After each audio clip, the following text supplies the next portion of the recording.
selamat pagi anak-anak. Bertemu kembali dengan Bu Grace. Hari ini kita akan lanjutkan pembelajaran kita di tema 2 selalu berhemat energi. Alangkah baiknya sebelum memulai pembelajaran, kita berdoa terlebih dahulu. Bu Grace akan pimpin doa. Anak-anak silahkan ambil sikap doa yang baik. Mari kita berdoa. Dalam nama Bapa dan Putra dan Roh Kudus. Amin. Selamat pagi Tuhan Yesus, puji dan syukur kami haturkan kehadirat-Mu, karena atas berkat-Mu kami masih dapat berkumpul untuk belajar bersama walaupun secara daring. Kami mohon ya Tuhan, utuslah Roh Kudus-Mu ke dalam diri kami. Semoga apa yang kami dapatkan, apa yang kami pelajari hari ini, bisa berguna untuk kehidupan kami. Semoga kami juga dapat mengerti semua pelajaran yang diberikan hari ini dengan baik. Amin. Dalam nama Bapa dan Putra dan Roh Kudus. Amin. Nah, anak-anak, karena kita sudah masuk ke tema 2, jadi buku mosaik yang digunakan adalah buku mosaik 4B. Anak-anak bisa siapkan terlebih dahulu buku mosaik 4D. 4B, maaf. Buku mosaik 4B.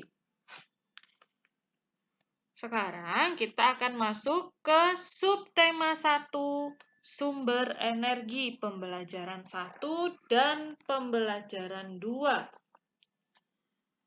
Silakan disiapkan alat tulis, buku tematik, dan buku mosaik 4B. Sudah siap?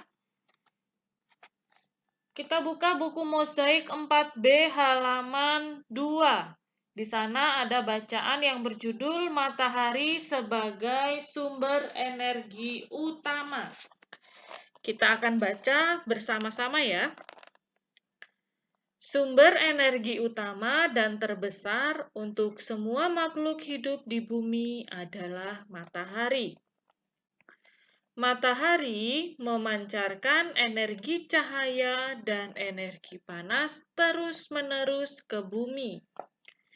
Cahaya matahari menerangi bumi. Panas yang dihasilkan matahari bermanfaat dalam kehidupan makhluk di bumi. Manfaat cahaya matahari lainnya adalah membantu proses fotosintesis atau pembuatan makanan pada daun bagi tumbuhan. Dengan bantuan cahaya matahari, tumbuhan dapat membuat makanannya sendiri dan menghasilkan oksigen bagi manusia dan bagi hewan. Tumbuhan juga sebagai sumber makanan bagi manusia dan hewan.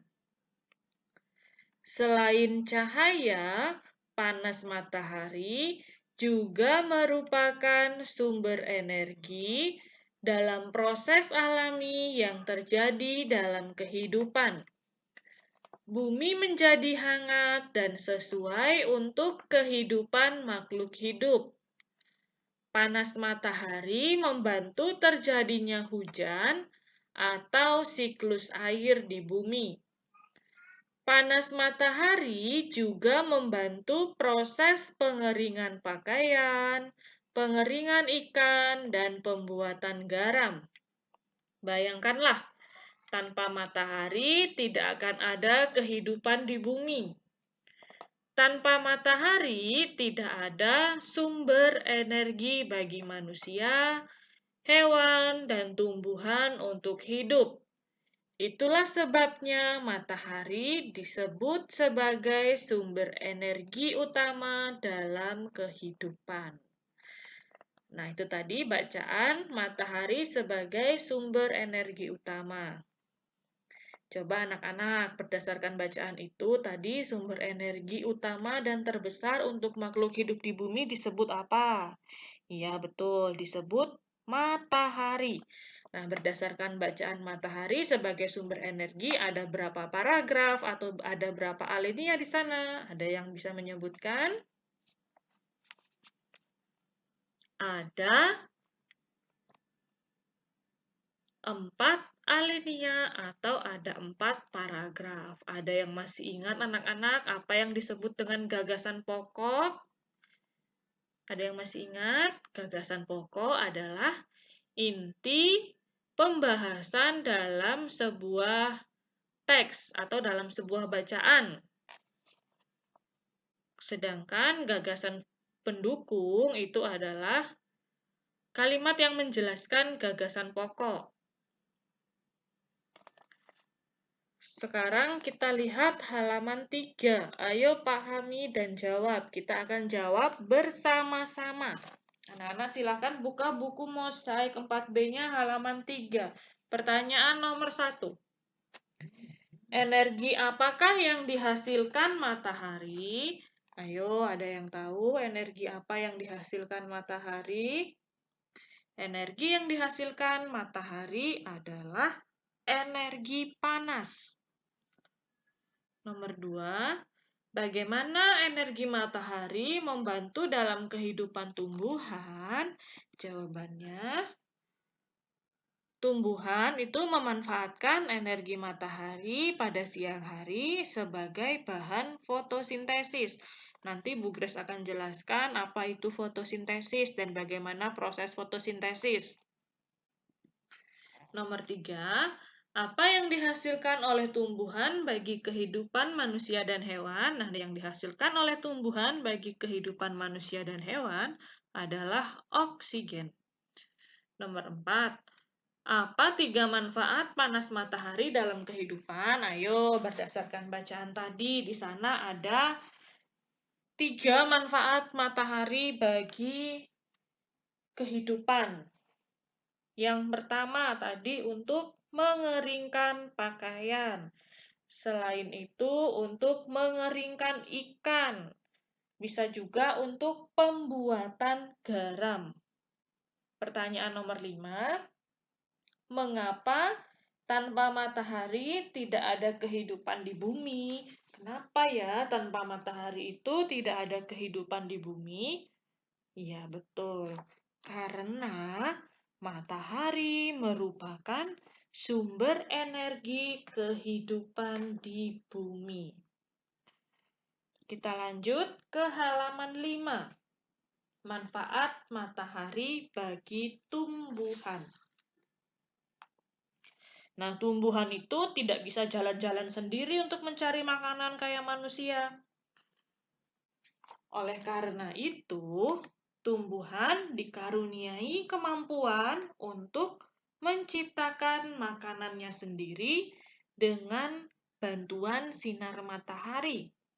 Nah, cahaya matahari ini sangat dibutuhkan oleh tumbuhan.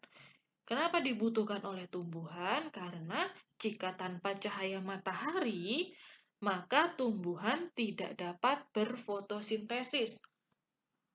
Apa itu fotosintesis? Fotosintesis adalah proses pembuatan makanan yang dibantu oleh cahaya matahari. Nah, ini yang disebut dengan fotosintesis. Proses pembuatan makanan yang dibantu oleh cahaya matahari. Tanpa adanya cahaya matahari, maka tumbuhan akan mati. Apa aja sih manfaat cahaya matahari atau manfaat matahari?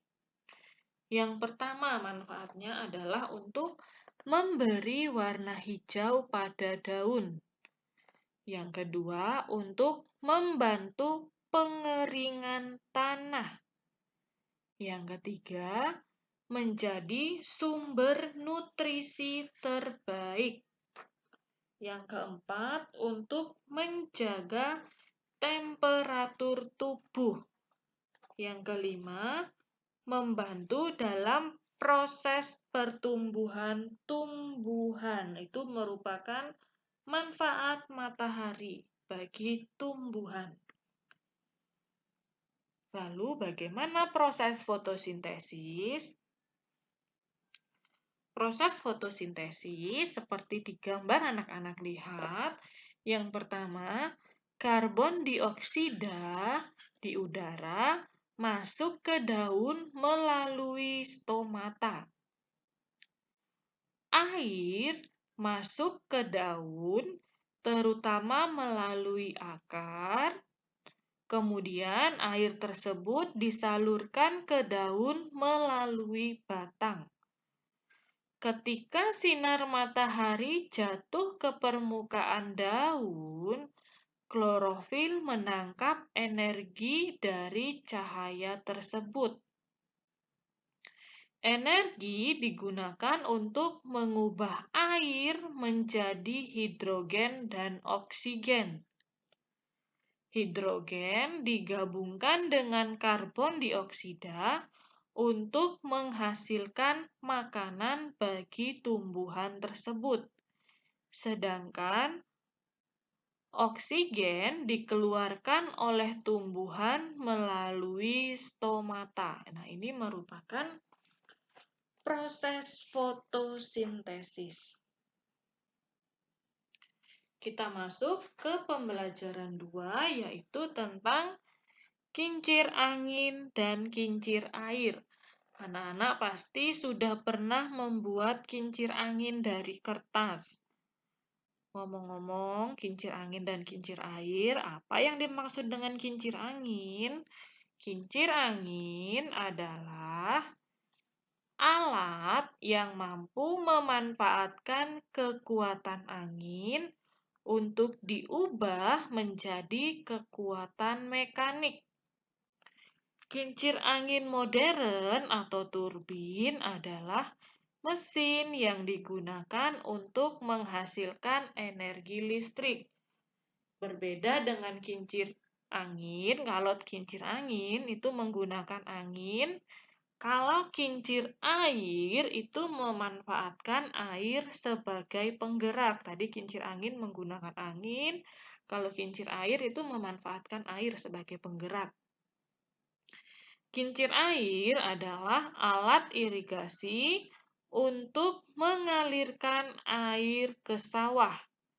Kincir air digunakan untuk mengairi sawah irigasi atau sawah tanda hujan. Ada beberapa manfaat kincir angin dan kincir air. Manfaat kincir angin yang pertama sebagai pembangkit listrik tenaga angin. Yang kedua, sebagai tenaga alternatif bahan bakar fosil. Yang ketiga, membantu mengaktifkan alat penggiling padi. Ini merupakan manfaat dari kincir angin. Sedangkan manfaat dari kincir air yaitu yang pertama sebagai pengairan atau irigasi. Yang kedua, sebagai pompa penyalur air. Yang ketiga, sebagai pembangkit listrik tenaga air. Ini merupakan manfaat kincir air. Anak-anak tadi sudah mengetahui apa itu kincir angin, apa itu kincir air, bagaimana manfaat kincir angin dan kincir air. Lalu, ada juga persamaan dan perbedaan dari kincir angin dan kincir air. Yang pertama, persamaannya dulu. Persamaan dari kincir angin dan kincir air, yaitu yang pertama, tidak menghasilkan polusi. Yang kedua, mengurangi biaya penggunaan listrik. Itu tadi persamaannya. Kalau perbedaannya, kincir air itu menggunakan air sebagai penggeraknya, sedangkan kincir angin itu menggunakan angin sebagai penggeraknya. Itu tadi persamaan dan perbedaan dari kincir angin dan kincir air. Jika nanti ada pertanyaan apa itu kincir angin, apa itu kincir air, bagaimana manfaat kincir angin dan kincir air, apa saja persamaan dan perbedaan kincir angin dan kincir air, Bu Grace harap anak-anak bisa menjawab pertanyaan itu dengan baik. Nah, kita lanjutkan. ke halaman 8. Anak-anak lihat dulu, di sana ada bacaan, ada soal. Ayo pahami dan jawab.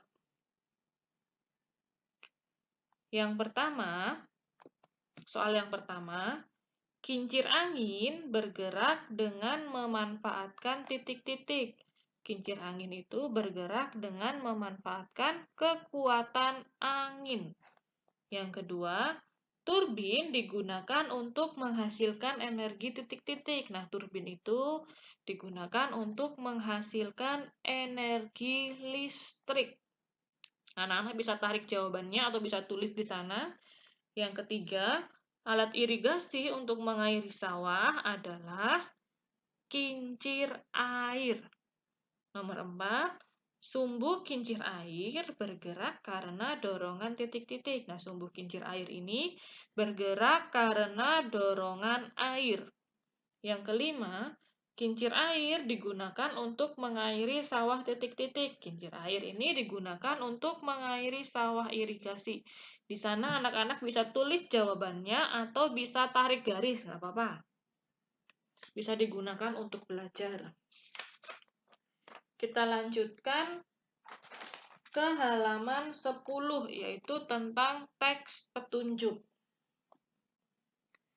Teks petunjuk adalah arahan dalam melakukan sesuatu dengan urutan yang sistematis agar tujuan yang diharapkan dapat tercapai. Ini merupakan pengertian dari teks petunjuk.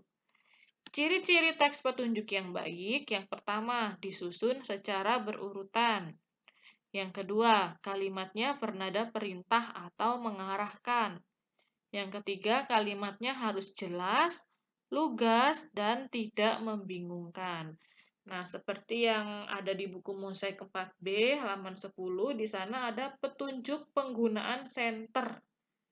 Yang pertama, buka tutup bagian belakang atau tempat baterai. Yang kedua, masukkan baterai dengan kepala ke arah ke depan. Yang ketiga, tutup kembali tempat baterai tersebut dengan rapat. Yang keempat, tekan tombol on untuk menyalakan senter.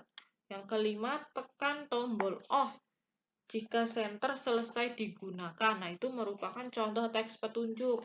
Anak-anak juga bisa nanti membuat teks petunjuk. Nah, tugas bahasa Indonesianya yaitu anak-anak membuat 1 buah teks petunjuk. Bebas, anak-anak mau membuat teks petunjuk apa, misalnya teks petunjuk untuk menyalakan televisi, atau anak-anak juga bisa membuat teks petunjuk untuk cara membuat slime. Itu bisa, bebas. Anak-anak bisa membuat 1 teks petunjuk. Kita lanjutkan ke halaman 12, yaitu tentang notasi angka. Notasi angka merupakan penulisan suatu karya musik dengan menggunakan angka sebagai simbolnya. Notasi angka ini akan memudahkan kita untuk membedakan tinggi rendah nada saat menyanyikan lagu. Dalam notasi angka itu ada beberapa not. Angka 1 ini dibaca do. Angka 2 dibaca re. Angka 3 dibaca mi. Angka 4 dibaca fa. Angka 5 dibaca sol. Angka 6 dibaca la. Sedangkan angka 7 dibaca si. Jadi ada do, re, mi, fa, sol, la, si. Ini merupakan not angka. Jika notasi angka menggunakan tanda titik di bawah nada, berarti notasi angka tersebut bernada rendah. Sedangkan jika menggunakan tanda titik di atas nada, berarti notasi Angka tersebut bernada tinggi, seperti yang digambar anak-anak lihat. Di sini ada do, re, mi, fa, sol, la, si. Lalu ada tanda titik di bawahnya. Nah, ini berarti dia bernada rendah. Lalu yang tengah-tengah ada do, re, mi, fa, sol, la, si. Tidak ada titik di atas, tidak ada juga titik di bawah. Ini berarti dia bernada sedang. Lalu ada do, re, mi, fa, sol, la, si. Ada tanda titik di atasnya. Perhatikan baik-baik, ada tanda titik di atasnya. Tadi, jika ada tanda titik di atasnya, ini berarti dia bernada tinggi. Jika titiknya di bawah bernada rendah, jika tidak ada titiknya bernada sedang, jika titiknya di atas dia bernada tinggi. Bisa ya anak-anak? Nah, demikian pembelajaran 1 dan pembelajaran 2. Tadi ada satu tugas. Tugasnya yaitu anak-anak membuat satu buah teks petunjuk. Nanti tugasnya bisa dikirim ke Google Classroom. Google Classroom masing-masing kelas ya. Nah, kita tutup pembelajaran hari ini dengan membuat tanda salib. Dalam nama Bapa dan Putra dan Roh Kudus. Amin. Selamat pagi, sampai bertemu kembali di pembelajaran berikutnya. Dah.